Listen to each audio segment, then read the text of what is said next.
ठाणे महापालिकेतील कर्मचारी, कामगार तसेच कंत्राटी कर्मचाऱ्यांच्या विविध प्रलंबित प्रश्नांबाबत अतिरिक्त आयुक्त प्रशांत रोडे यांच्या उपस्थितीत मान्यताप्राप्त म्युनिसिपल लेबर युनियनची महत्त्वपूर्ण बैठक पार पडली.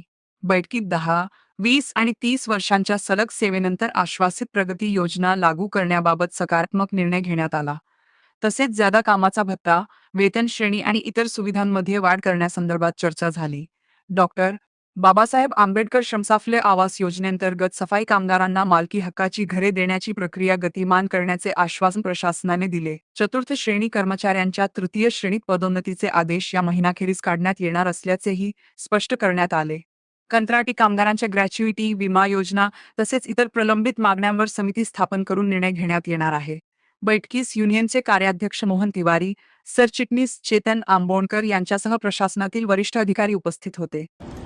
कामगारांचे बरेच प्रश्न होते, त्यातले आम्ही 60% तरी प्रश्न आज मार्गी लावलेले आहेत. अधिकाऱ्यांचे, आयुक्त साहेबांचे, महापौरांचे, रोडे साहेबांचे, सर्व प्रशासनाचे आम्ही आभार मानतो. त्याविषयी विशेष म्हणजे कामगारांचा खूप जिव्हाळ्याचा प्रश्न होता. ते 10, 20 आणि 30 ही आश्वासित प्रगती योजना जी आहे त्याचा लाभ कामगारांना हवा होता.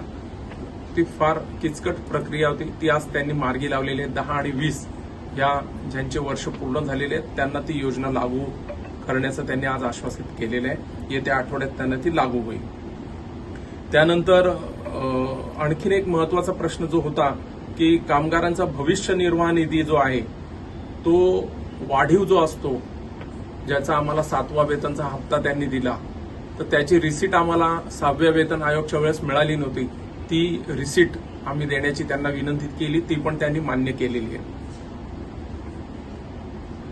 त्यानंतर बऱ्याचशा गोष्टी अशा होत्या की बाबासाहेब आंबेडकर श्रमसाफल्य योजना जी आहे, 25 वर्ष ज्या कामगारांना, सफाई कामगाराला पूर्ण झालेले आहे, त्यांना स्वतःचं घर महापालिकेने देणं बंधनकारक होतं. त्याबाबत देखील चर्चा झाली. त्याची अपग्रेड यादी आम्हाला ते देत आहेत आणि जेवढी घरं अवेलेबल आहेत त्यांना येत्या आठवड्यात ते काम मार्गी लावणार आहेत असं त्यांनी मान्य केलेलं आहे. त्यानंतर ठाणे महानगरपालिका चतुर्थ श्रेणीमध्ये काम करणारे जे कामगार आहेत त्यांना तृतीय श्रेणीमध्ये प्रमोशन बऱ्याच दिवसापासून पेंडिंग होते, ते देखील त्यांनी मार्गी लावलेले आहेत. तर असे महत्वाचे अनेक विषय त्यांनी मार्गी लावलेले आहेत. आर्थिकदृष्ट्या ज्या गोष्टी आहेत त्या सगळ्याच त्यांनी मार्गी लावलेल्या आहेत.